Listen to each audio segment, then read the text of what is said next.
With driver profiles, you can set and save driver preferences for each driver on your account. Adjust the front row seat position and lumbar support using the buttons on the side of the driver's seat.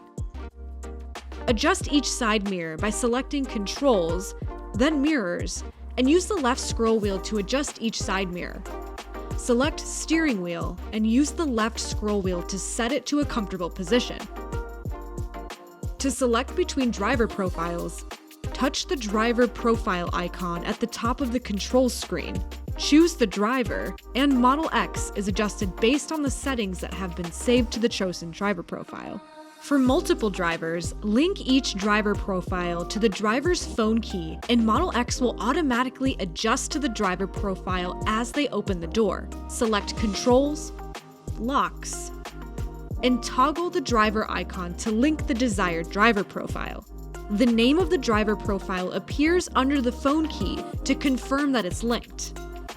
If you change the position of the driver's seat, steering wheel, or side mirrors after you've saved or chosen a driver profile, you can save the new position or restore the previously saved position using the touchscreen.